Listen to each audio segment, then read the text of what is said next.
चलिए तो आगे बढ़ते हैं। आज फिर वैल्यू ऑफ सप्लाई के अंदर क्या ऐड कर देना है? Fees, taxes and charges. Second item क्या थी ऐड करने के लिए? सेकंड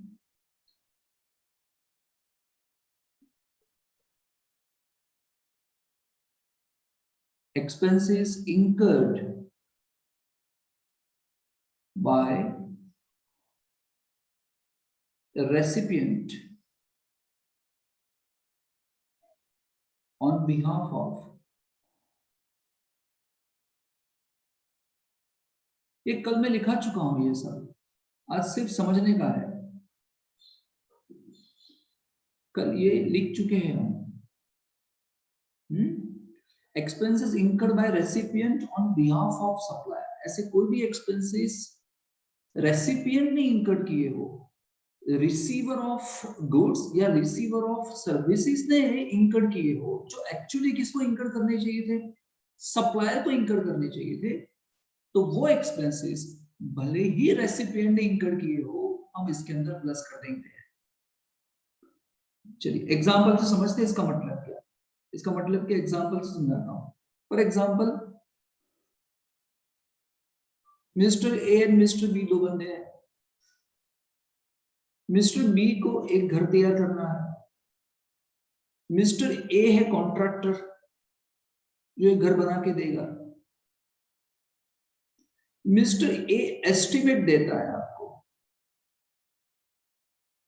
एस्टिमेट देता है भाई कि काम करो, आपके घर को बनाने में मटेरियल, घर को बनाने में लेबर एंड घर को बनाने में बाकी सब ओवरहेड्स हो गए।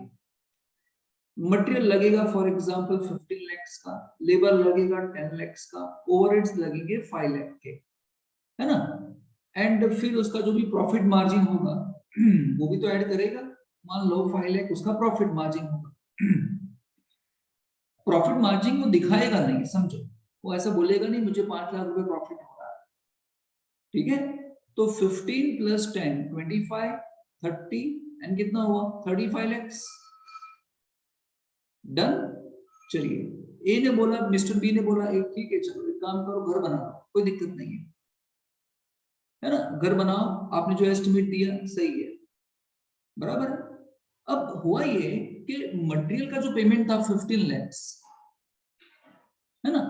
मिस्टर ए क्या बोल रहा है कि भाई आपको मुझे 15 लाख आपको मुझे देने के लिए 35 लाख है ना। अब एक काम करो ना, 15 लाख का पेमेंट जो मुझे करना है मेरे सप्लायर को मटेरियल के लिए, आप कर दो ना पेमेंट, क्योंकि आपको मुझे पेमेंट तो वैसे भी करना ही है। अब मुझे बताओ एक्सपेंस कौन पे कर रहा है? एक्सपेंस पे कर रहा है मिस्टर बी। बी कौन है? रेसिपिएंट है। कितना पे कर रहा है? 15 लाख। किसके लिए? मटेरियल के लिए, जो एक्चुअली किसे पे करने चाहिए थे? ए को पे कर देने चाहिए थे, है ना। तो ये जो 15 लाख इसके अंदर प्लस किया जाएगा, मतलब एग्जैक्टली ऐसा ही दिखेगा सिचुएशन। समझ में आया? कोई भी एक्सपेंसेस पे करे, रेसिपिएंट एक्सपेंसेस पे करे, इससे फर्क नहीं पड़ता है। ऐसे एक्सपेंसेस जो सप्लायर को पे करने चाहिए थे, तेरा मेरा कमिटमेंट था कि तू पे करेगा, अभी मुझे पे करना पड़ रहा है ना। तो जीएसटी काउंट करने के लिए उसको बिल के अंदर प्लस कर ही दिया जाएगा, ऐसा ही माना जाएगा कि सप्लायर ने ही पे किया। समझ में आया? और जब ये फाइनली पेमेंट करेगा इसको, तो 35 लाख में से 15 लाख काट लेगा ना, और बाकी की फिर 20 लाख देगा। वो बोलेगा 15 लाख तो मैंने मटेरियल का दे दिया था। तो actually the expenses paid by mister B, but B is paying on behalf of, hello, on behalf of mister A. तो जब बिल बनेगा ना, तो इस बिल के अंदर मटेरियल का भी वैल्यू लिखा जाएगा बाकायदा इसके अंदर। आप समझ रहे हो ना क्या कह रहा हूं? चलिए, और अगर ऐसा नहीं होगा, आप समझो, अगर ऐसा नहीं होगा तो क्या होगा पता है? फिर अगर वैसा नहीं करोगे तो क्या होगा? ऐसा नहीं होगा तो क्या होगा? फिर ये क्या बोलेगा मिस्टर ए क्या बोलेगा, एक काम करो ना, 15 लाख का पेमेंट आप कर दो, लेबर का पेमेंट भी आप ही कर दो, ओवरहेड का पेमेंट भी आप ही कर दो, मुझे सिर्फ 5 लाख प्रॉफिट दे दो। तो गवर्नमेंट के पास जीएसटी कहां से आएगा? तो गवर्नमेंट जीएसटी के पैसे कमाएगी कैसे फिर? इस तरह से ऐसा होता रहेगा। तो इस तरह से अलाउड करोगे किसी को भी तो गवर्नमेंट के पास जीएसटी के पैसे ही नहीं आएंगे। 5 लाख पे जीएसटी कितना आएगा? जबकि 5 लाख तो सिर्फ प्रॉफिट था, आपने सप्लाई की जो वैल्यू थी वो तो 35 लाख थे। समझ रहे हो? चलिए फिर क्या था? फिर क्या था? Any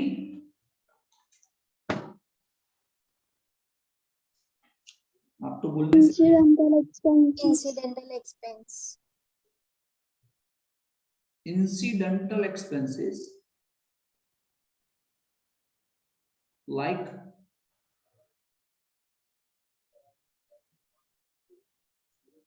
commission, packing, etc. ठीक है ना? इंसिडेंटल एक्सपेंसेस, ये जो भी इंसिडेंटल का मतलब क्या? ऐसे एक्सपेंसेस जो सप्लाई करने के लिए जरूरी थे, इसके बगैर सप्लाई पॉसिबल नहीं था। हम सप्लाई कर रहे गुड्स का हम मानते हैं, लेकिन गुड्स की सप्लाई करने के लिए हमको उसको पैकिंग करना जरूरी था भैया, कमीशन देना जरूरी था। पैकिंग किए बगैर, कमीशन दिए बगैर ये सप्लाई होता ही नहीं। चलिए एग्जांपल से समझते हैं। फॉर एग्जांपल मिस्टर ए, ध्यान से, मिस्टर बी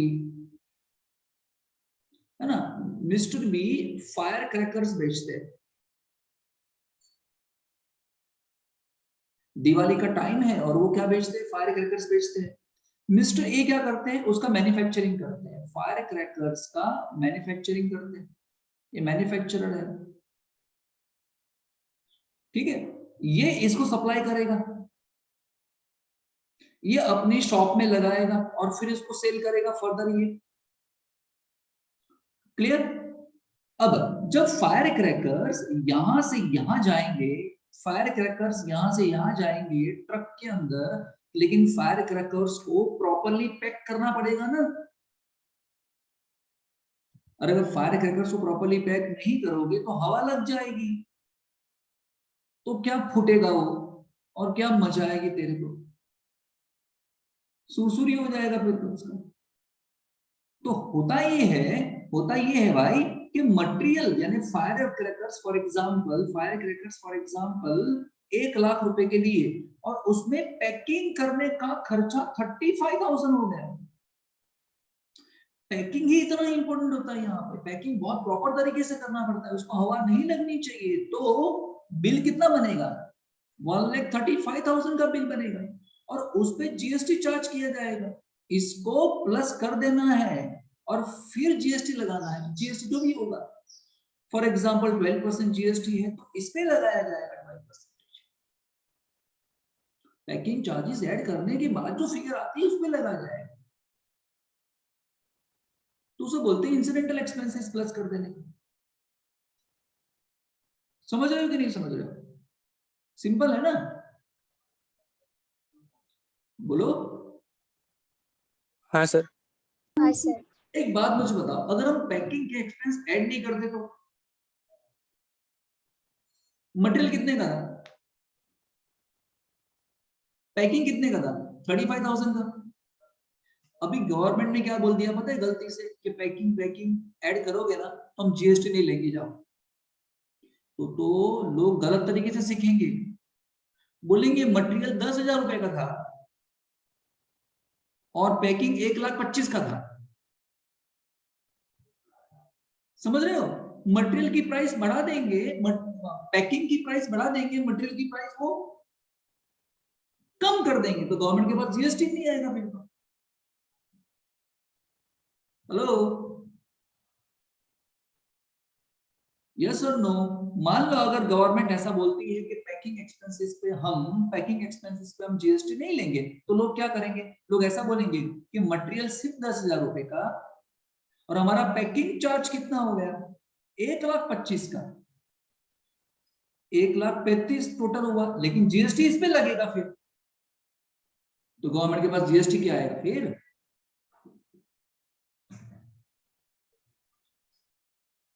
कैसा सिखाना है आपको वो आप पे डिपेंड करता है। चलिए तो ये समझा दिया, डन ना? चलिए ऐड, और ऐड क्या करना था, कोई भी इंटरेस्ट का पेमेंट हो या लेट फीस हो या पेनल्टी हो, ऐसी कोई भी चीज हो for delayed payment, delayed payment, वो प्लस कर देने का पहले। चलिए सर इसका मतलब क्या हुआ, इसका मतलब ये हुआ कि भाई इस वाले एग्जांपल में मिस्टर ए को मिस्टर बी ने, मिस्टर ए ने मिस्टर बी को सप्लाई किया 1 लाख रुपए का, है ना, ठीक है। बी ने अभी तक पेमेंट नहीं किया है, बी कब पेमेंट करेगा, बी पेमेंट कब करने वाला है, बोलता है मैं पेमेंट करूंगा, एक काम करो ना, मैं पेमेंट करूंगा 15 डेज के अंदर, ठीक है। ए क्या बोलता है पता है, अगर आप 15 डेज में पेमेंट नहीं करोगे ना तो मैं फिर 10% इंटरेस्ट लूंगा। If you will not make payment within 15 days, I will charge 10% interest.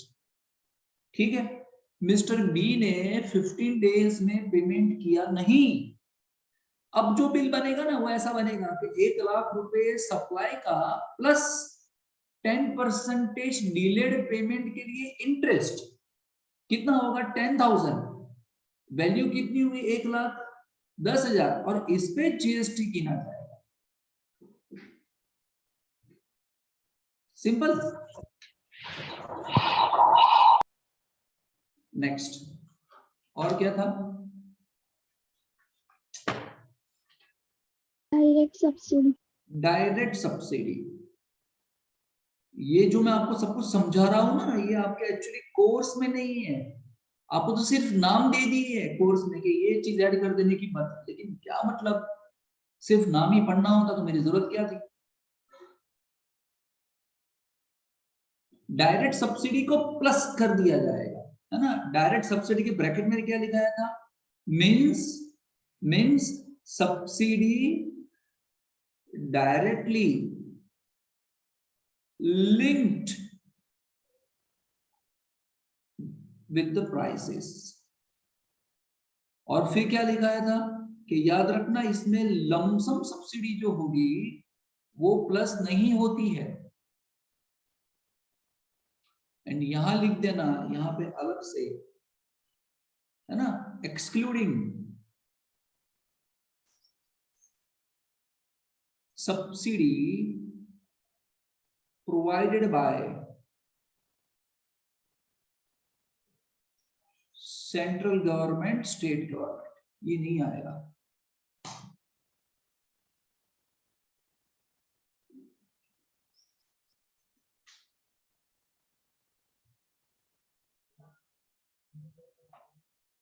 Okay, चलिए इसका मतलब क्या सर, फटाफट समझा दो इसका मतलब। अब तो मतलब कि हमको आदत पड़ गई है सर आपके साथ रह के, इसका मतलब क्या, उसका मतलब क्या करनी। चलिए सुनिए, मैं हूं, या एक तरफ मैं हूं, एक तरफ मैं हूं, मैं यहां बैठता हूं एसएस, ठीक है, और एक तरफ आप हो, आप यहां बैठ जाओ स्टूडेंट्स, है ना, 1 2 3 च करके बहुत सारे स्टूडेंट्स हैं, है ना, ठीक है। मैं क्या करता हूं, स्टूडेंट क्या करते हैं, स्टूडेंट्स मेरे पास आते हैं, सचिन सर के पास आते हैं, और सचिन सर स्टूडेंट से 30,000 चार्ज करते हैं सेकेंड ईयर बीकॉम पढ़ाने के लिए। क्लियर। गवर्नमेंट या कोई ट्रस्ट वाले, कोई ट्रस्ट है, फॉर एग्जांपल ट्रस्ट वाले मेरे पास आए, सचिन सर के पास आए, और उन्होंने क्या कहा कि सचिन सर एक काम करो, आप बच्चों से आप 30,000 मत ही लो, अब बच्चों से सिर्फ 10,000 लो। मैंने कहा भाई ऐसा क्यों करूंगा यार, मेरे को तो लॉस हो जाएगा। तो एक काम करो ना, आप 10,000 लो, और डिफरेंस के जो भी पैसे आते हैं ना पर स्टूडेंट 20,000 हम आपको दे देंगे। हेलो, अब बताओ, मैंने बच्चों से चार्ज किया 10,000, मैंने बच्चे मुझे देने वाले हैं 10,000, लेकिन 10,000 पे जीएसटी नहीं लिया जाएगा, जीएसटी लिया जाएगा 30,000 पे। वो ट्रस्ट ने 20,000 दिए ना, वो भी प्लस कर दिया जाएगा, यानी 10 + 20 यानी 30 होगा, 30,000 पे जीएसटी चार्ज किया जाएगा। अब आप दोनों मिलकर डिसाइड कर लो, यानी स्टूडेंट और ट्रस्ट मिलकर डिसाइड कर ले जीएसटी के पैसे कौन देगा, क्योंकि मुझे तो गवर्नमेंट को देने हैं। समझ रहे हो? इसे बोलते हैं क्या, direct subsidy, directly linked with the price, जो प्राइस के साथ डायरेक्टली लिंक्ड होती है, इसे बोलते हैं डायरेक्ट सब्सिडी। क्लियर? तो ऐसी सब्सिडी अगर होती है तो वो हमको प्राइस में पहले प्लस कर देनी होती है और फिर जीएसटी लगाया जाएगा। I think it is clear, any no question ना, नो डाउट। चलिए फिर नीचे हमको देखना था कौन कौन सी चीजों को हमको माइनस करना है। लेस, इतना ही था ना हेड में। एंड फिर लेस में क्या है? Discount allowed. डिस्काउंट अलाउड, मैंने आपको पहला पॉइंट समझा दिया था, डिस्काउंट अलाउड। ठीक है, इसमें फर्स्ट हम समझ चुके थे पिछले वाले लेक्चर में, प्री सप्लाई डिस्काउंट है ना, ये मैंने कल समझा चुका हूं। चलिए सेकंड क्या था? Discount provided after supply can also be allowed to be excluded if, condition first, discount is established in terms of pre-supply agreement। ठीक है, ये चीज थी। Sir what does it mean? It means what, आप जो भी डिस्काउंट देते हो, सप्लायर जो भी डिस्काउंट देगा रेसिपिएंट को, वो डिस्काउंट माइनस कर दिया जाएगा। माइनस करेंगे तो जीएसटी कम हो जाएगा, क्योंकि सप्लाई की वैल्यू कम हो जाएगी ना। अगर 30,000 मेरी फीस है, अगर मैं ऐसा कहूं कि जाओ 5,000 आपको डिस्काउंट, तो 30,000 माइनस 5,000 25,000 में जीएसटी लगेगा। डिस्काउंट लेस करने देंगे, लेकिन कंडीशंस पहले हो गई। दूसरी क्या कहते हैं? Discount provided after supply can also be allowed to be excluded if discount is established in the terms of pre supply agreement. मतलब क्या? सुनो, इसका मतलब क्या, ना देख लो। ए ने बी को सप्लाई किया, कितने का माल सप्लाई किया? 50,000 का सप्लाई किया। 50,000 का माल, उस पर 12% जीएसटी लगेगा, यानी जीएसटी कितना लगेगा? 6,000, यानी 56,000 बी पेमेंट करेगा ए को। क्लियर? कब करेगा? अभी आप नहीं जाओ, अभी मैंने आपको क्रेडिट मेमो बना के दे दिया। मैंने आपको क्रेडिट मेमो बना के दे दिया कि आपको पेमेंट करना है 56,000। B suppose to make a payment of 56,000, है ना? कितने दिन के अंदर अंदर? भाई 1 महीने में पेमेंट कर देना चाहो। क्लियर?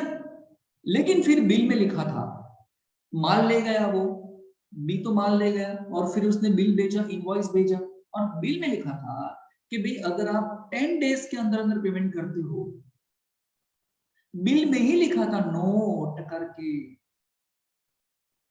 आपको क्रेडिट दिया गया है 1 महीने का 30 डेज का, लेकिन अगर आप 10 डेज में पेमेंट करते हो तो आपको 10% डिस्काउंट चाहिए। बिल में लिखा था। Hello, discount provided after supply can also be allowed to be exclude, minus करने दिया जाएगा if discount is established in the terms of, discount को एस्टैब्लिश किया गया था, लिखा गया था, मेंशन किया गया था। अब क्या होगा पता है, अगर बी 10 दिन के अंदर अंदर पेमेंट कर देगा तो करने से पहले पूछेगा कि सर मैं पेमेंट कर रहा हूं, अब मुझे कितना डिस्काउंट मिलेगा और मुझे कितना पेमेंट करना पड़ेगा। तो ये ए क्या करेगा, फिर से इनवॉइस बनाएगा, 50,000 माइनस 10% डिस्काउंट 5,000, फिर कितना होगा 45,000 प्लस जीएसटी।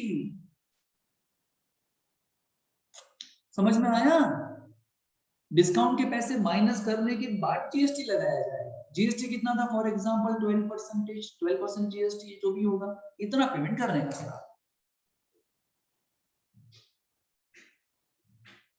क्लियर कि नहीं? Any doubt? No doubt. चलिए, एंड सेकंड बहुत ही इंपॉर्टेंट कंडीशन है, ध्यान से। क्या था? Input tax credit reversed if discount allowed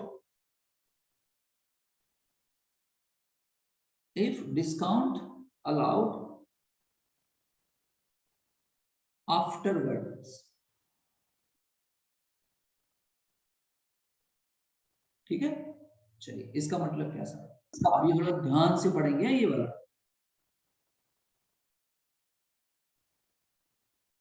ये ध्यान से सुनेंगे, 2 बार नहीं बोल पाऊंगा मैं। चलिए यहां देखिए, सुनिए, एक है मिस्टर ए, एक है मिस्टर बी। मैंने अपनी स्पीड कम कर दी क्योंकि आपको समझ में आए। मिस्टर ए ने मिस्टर बी को सप्लाई किया, इस तरीके से सप्लाई जा रहा है, ठीक है। अब गुड्स था कितने का, ध्यान से, गुड्स था कितने का, 500 रुपए का। उसने क्या बोला, आपको डिस्काउंट 10% डिस्काउंट, यानी कितना, नहीं सॉरी, उसने क्या बोला कि भाई 500 रुपए का गुड्स है, आपको पे करना पड़ेगा जीएसटी पे करना पड़ेगा 10%। फॉर एग्जांपल कितना होगा, 50, बोलो कितना होगा, 550। अब बोलता है कि आपको डिस्काउंट दूंगा इसमें, समझ रहे हो? डिस्काउंट कितना दूंगा मैं, डिस्काउंट दूंगा मैं 10%, कितना होगा 55। बोलो ये कितना आएगा, 495। हेलो, ध्यान से सुनना, पहले सुन लेना, इधर पता नहीं चलेगा फिर। एक बात बताओ, बी ने कितना पेमेंट किया होगा, जल्दी मुझे बताओ, बी ने कितना पेमेंट किया होगा?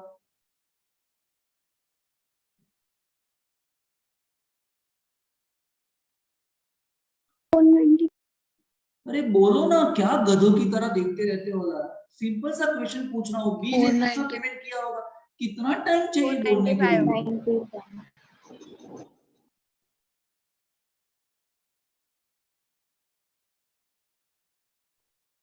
कितना टाइम चाहिए बोलने के लिए? तेरी इज्जत तेरे हाथ में है, फिर ऐसा नहीं यहाँ से अनसन कुछ बोल दूं मैं।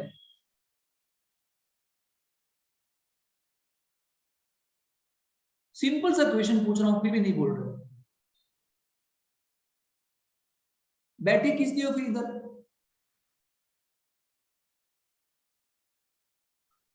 बी कितना पेमेंट करेगा? 495। 495। बी पेमेंट करेगा 495। पूरा मूड की ऐसी तैसी कर देते हो आप। इससे अच्छा वीडियो डाल दो, झंझट ही नहीं, देखा करे वीडियो 10 बार 15 बार। पेमेंट बाय मिस्टर बी कितना, 495। ये पेमेंट तो 495 किया, लेकिन उसने जीएसटी काउंट किस पे किया? हेलो, 500 पे, दैट इज 50। आप पेमेंट करते हो 495, लेकिन आप जीएसटी काउंट करते हो 500 पे। इसका मतलब तो ये हुआ कि मिस्टर बी जब आगे सप्लाई करेगा और वहां से जो जीएसटी आएगा उसमें से ये 50 क्रेडिट मांगेगा। हेलो, यू अंडरस्टैंड टेक्निकली क्या हो रहा है? एक्चुअली उसने पेमेंट किया 495 का, लेकिन वो जीएसटी में इनपुट क्रेडिट मांगेगा कितने का? 50 रुपए का क्रेडिट मांग लेगा, जो टेक्निकली गलत है। गवर्नमेंट को नुकसान हो रहा है। अब गवर्नमेंट क्या बोलती है पता है? इतना समझ में आया? हेलो, हाँ बोलो। हाँ सर। अब गवर्नमेंट क्या होशियारी मार गई पता है? गवर्नमेंट क्या बोलेगी कि बोल तूने पेमेंट कितना किया? गवर्नमेंट ऐसा बोलेगी, तूने पेमेंट कितना किया? बी को ऐसा बोलेगी, बी बोलेगा मैंने पेमेंट किया 495। तो पेमेंट तो ऑलवेज जीएसटी के बाद ही होता है ना, जीएसटी अंदर प्लस होगा कि नहीं? जब रिसिपिएंट पेमेंट करता है तो सप्लाई के साथ साथ जीएसटी का भी पेमेंट करता है कि नहीं करता है? इसका मतलब ये हुआ कि इसके अंदर जीएसटी के 10% भी ऐड है। मान लो सप्लाई 100 रुपए का, 10% जीएसटी मतलब 10 रुपया, यानी 110 हुआ। तो गवर्नमेंट क्या बोलेगी? 110 में 10 जीएसटी, तो 495 में कितना जीएसटी? जल्दी से ढूंढ के बता कैलसी पे। 495 into 10 divided by 110, 11 4 44, 45। 45। तो तुम्हें सिर्फ 45 का क्रेडिट देंगी, 50 रुपीज का नहीं। गवर्नमेंट क्या बोलेगी? चल 50 का क्रेडिट नहीं मिलेगा, क्रेडिट सिर्फ कितना मिलेगा? 45 का क्रेडिट मिलेगा।